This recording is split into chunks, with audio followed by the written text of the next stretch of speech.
News 1226 First Alert Radar Net. With up to 10 times the resolution of other local radars and technology that can pinpoint right down to your street. First just got faster. To play America's favorite jackpot game, this is Powerball. Good evening, America. I'm Laura Johnson. Tonight we have another life-changing jackpot for you. It's worth an estimated $744.7 million. So get those tickets out. Let's play. That first number up is 18. Followed by the number 5. Tonight we're going to meet Ruth Christensen Jones, who won $150,000 playing Powerball. Now for the rest of those numbers, we've got 26, 59, rounding it out with 47. Your Powerball number tonight, good luck everyone, is 1, and your Power Play multiplier is 3. Let's take a look at those numbers one last time. Remember, there are multiple ways to win. We'll see you back here Wednesday night. Good night, everyone. Live from Augusta, you're watching News 1226 at 11.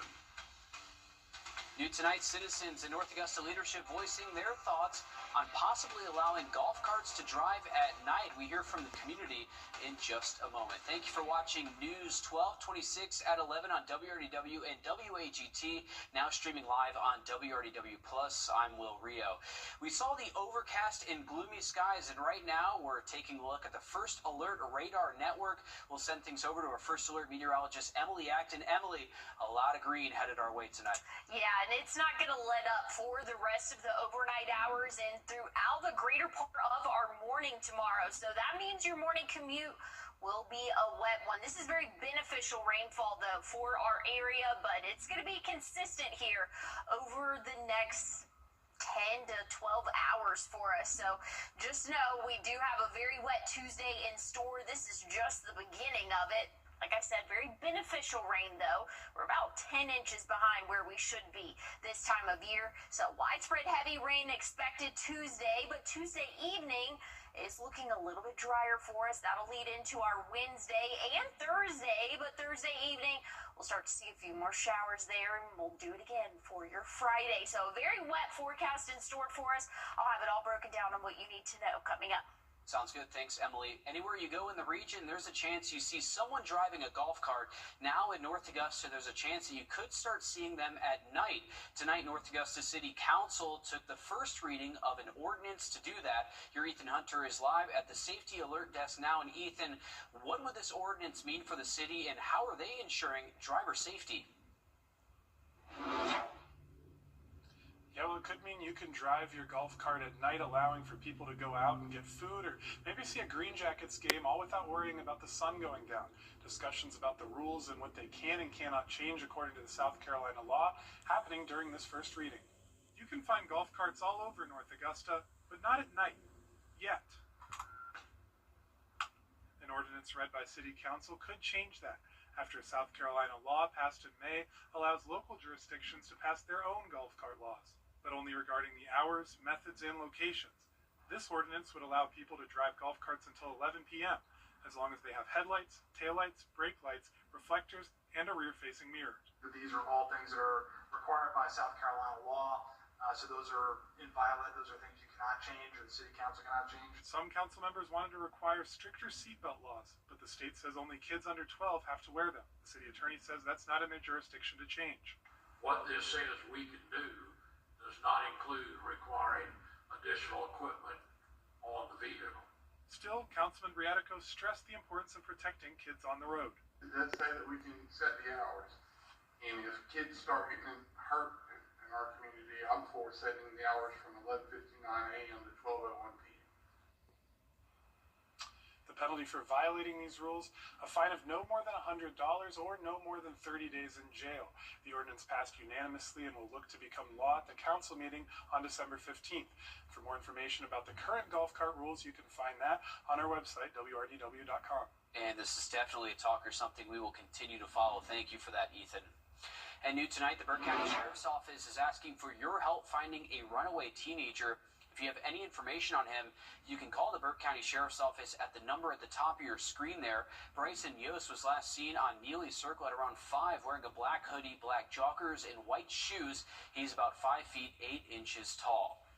And developing tonight, the Aiken Department of Public Safety asking for your help finding 14-year-old Austin Toole. He was last seen November 24th near Lawrence Street and Hayne Avenue. If you have any information, you can call the Department of Public Service dispatch line option 1.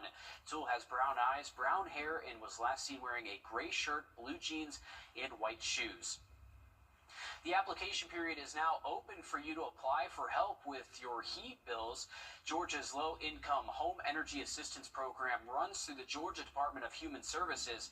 Locally, you can apply through the CSRA Economic Opportunity Authority. The program helps homeowners and renters with heating bills through direct payments to utilities.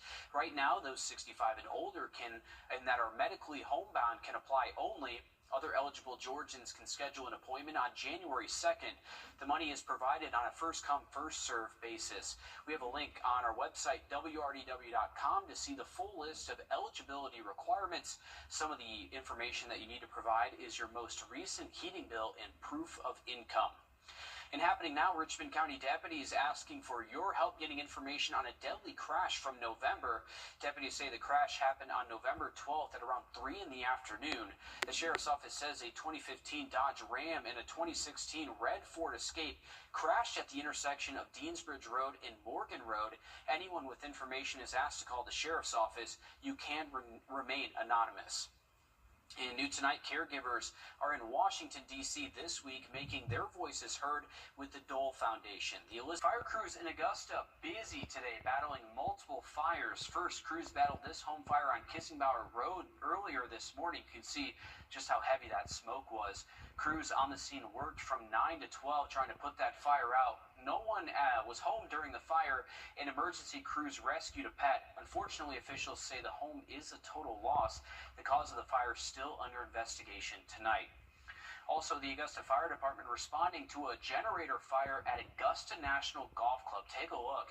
It was reported just after 11 o'clock.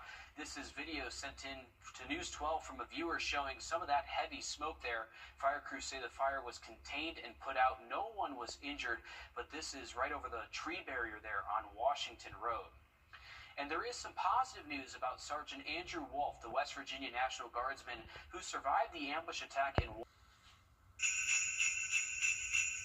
All right, it's December, and you know what that means. The countdown to Christmas is on, and as you can see, we have the timer right here. The city of Johnston held its tree lighting ceremony just a few hours ago. It's a town tradition, so we'll head over there to see that tree all lit up. Take a look. 3, 2, 1. All right, looking good. Santa made an appearance as the city turned out in the colder temperatures this evening. They read a Christmas story and had all types of different activities, all in the name of making sure the community feels loved during the holidays. Definitely know it's a joyful time, but sometimes it can be sad.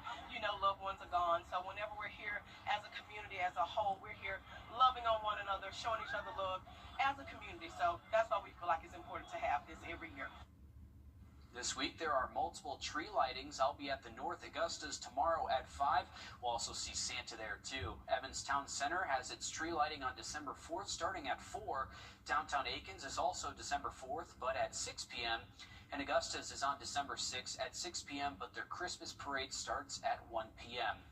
There are other Christmas lightings and events happening this week and all this month. On Wednesday, the Aiken Train Museum will open the Christmas train display, and ice skating opens at the Sharon Jones Amphitheater. On Thursday, the City of Denmark and City of Aiken are hosting tree lightings, and there are many more holiday events happening this month. You can head over to our website, search Christmas to find a full list of events. Emily. Well, we're tracking rainfall this evening, and we can expect to see that overnight tonight and throughout your morning tomorrow. I'll have more details on what your Tuesday will look like coming up. And Luigi Mangione, the suspect charged with killing United Healthcare's CEO, was in court today. We have new details as prosecutors say they have a motive for the shooting. After the break. At Parker's Kitchen, get our new breakfast meal deal, a sausage, egg, and cheese biscuit, a hot coffee, and a crispy hash brown for just $5.99 at Parker's Kitchen. This is WRDW Your free source for live, local news, weather, sports, and more. Anytime you need it. Search WRDW Plus on any streaming device like Roku, Apple TV, or Amazon Fire. Download our app to watch us live or catch what you missed anytime. Plan your day with confidence ahead of changing weather with your First Alert weather forecast. When there's breaking news, find out first with WRDW Plus. I'm Zana Halliburton. And I'm Will Rio. And this is WRDW Plus, streaming now. Time with your family is sacred. I cherish the moments I spend with my wife and son every day. As a lawyer, I know how an injury can change all of that in an instant. It impacts your health, your work, your loved ones, your whole life. I'm Austin Jackson, the Augusta guy. After your accident, I'm here to help you recover and get what you deserve for your injuries so you can get back to the moments that really matter. After an accident, call Austin Jackson, the Augusta guy. 706-724-7224. Later this week, you can help change lives during the 25th annual iHeartMedia Cares for Kids Radio and Telethon. The radio and telethon runs on Thursday and Friday, December 4th and 5th from 6 in the morning to 7 in the evening, and this weekend, Saturday and Sunday from 8 to 1 p.m.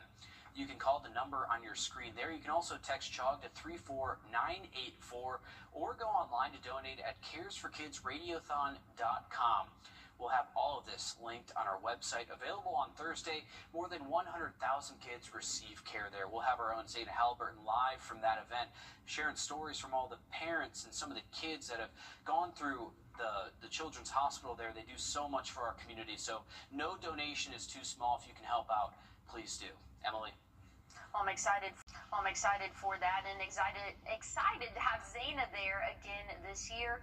Looking at your forecast for tomorrow morning, chilly conditions for us. 43 will be our average morning low, and it will be raining as you step out the door. So give yourself a couple extra minutes on that morning commute. That means your bus stop forecast to head off to school is going to be a wet one, but good news is you're not going to need the rain gear all day. By the afternoon, conditions are looking drier for us, but it will be a washout for the start of our morning. Just be prepared for that. Here's what we're looking at.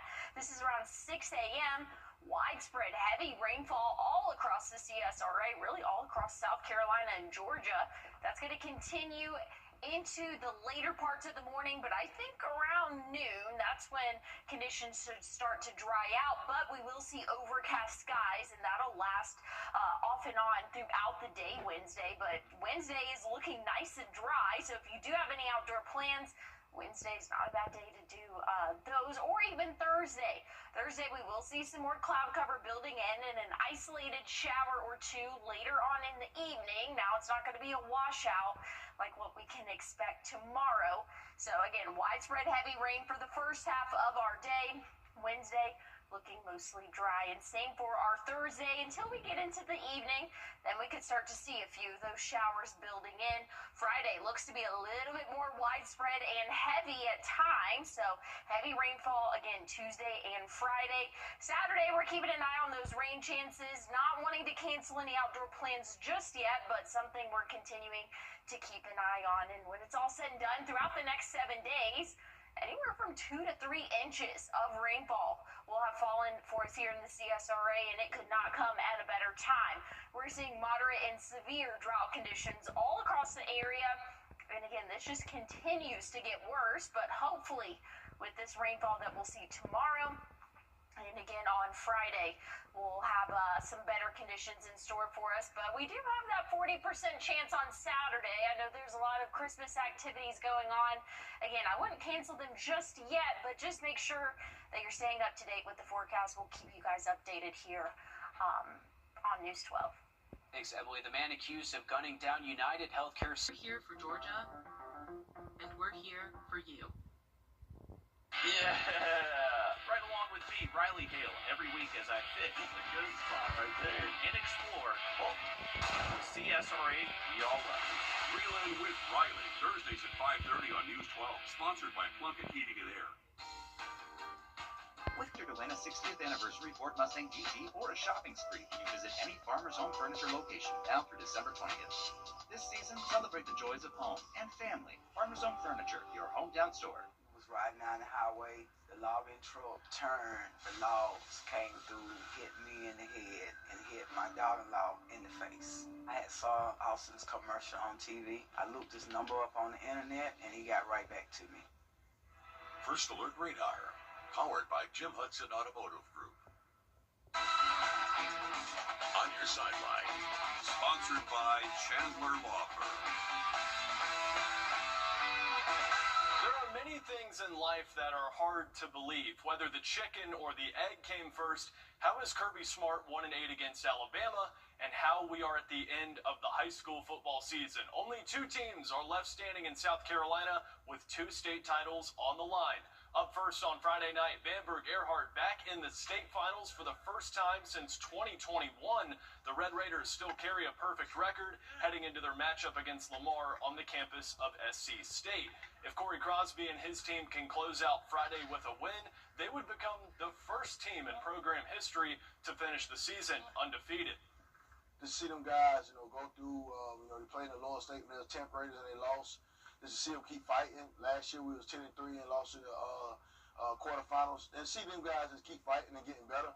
It's impressive, and I'm proud of you guys, man. But this is my group, man. We kind of knew this was gonna be the group, and we just had to stay healthy and find a way to finish this thing out Friday.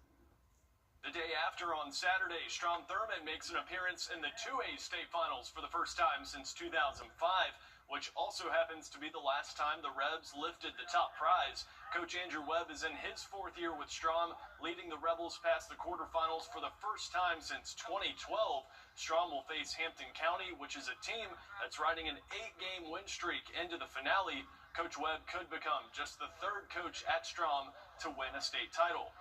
And at the same time that game kicks off on Saturday, so will Georgia in the SEC championship game. For the 3rd time in 5 years, the Dogs and the Crimson Tide squaring off in Atlanta. Georgia's only loss this season came at the hands of Alabama back in late September when the Tide won 24-21 and snapped UGA's 33 home game win streak. Since that loss, the Dogs have won 8 straight, most of them coming in comfortable fashion.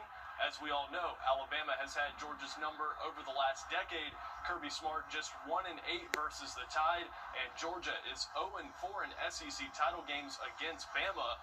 Monday, Coach talking about how both teams match up the same as they did 2 months ago. I don't think you change a whole lot during the year. You play to the skill set of your playmakers. They've got playmakers. They play to the skill set of those guys. Ty's still playing really well. He's extremely athletic. He can extend plays. He knows where to go with the ball. He knows defenses. He's played a lot of football, and he's played with a lot of confidence. So I don't think there's a lot of change. I mean, they're really good at what they do.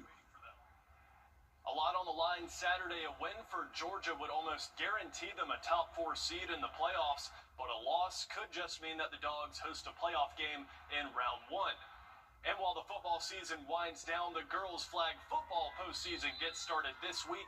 9 CSRA teams will be represented, rounds 1 and 2 both taking place Thursday night. Washington Wilkes, Grovetown, and Greenbrier all getting the honor of hosting. Washington Wilkes in just the first year of its program, coming off of an area title, while Greenbrier aiming for a 3-peat.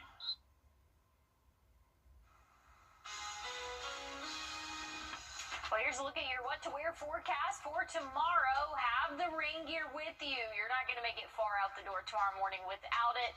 I'll have a look at your 7-day forecast one more time coming up. 5 and 10, brought to you by your First Alert weather team. Hi, I'm Deborah Alfarone. Spring storms are ravaging the South. The all-new local news live streaming app. Search LNL. Always streaming, always free. Done that. I know that'll help you too. Here's a look at your 7-day forecast. Don't forget, tomorrow morning, very wet morning commute, so give yourself a couple extra minutes out there on the roadways. We'll warm up into those middle 50s for us, and we're going to keep that 50s trend rolling really for the next 7 days. Your Wednesday morning wake-up temperature right around 37.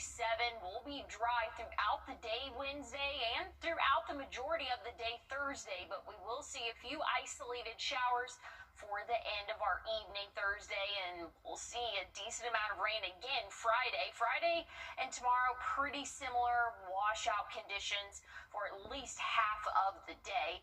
Once we get into Saturday, there is that chance of showers. We're going to keep a close eye on it. I know a lot of activities are going on, and things could change timing-wise, but as of right now, we are tracking that chance for your Saturday. Sunday, though, looks to be mostly dry, and Monday next week. Thanks, Emily, and that's all the time we have for News 12 at 11. If you're up early, morning show starts at 4:30.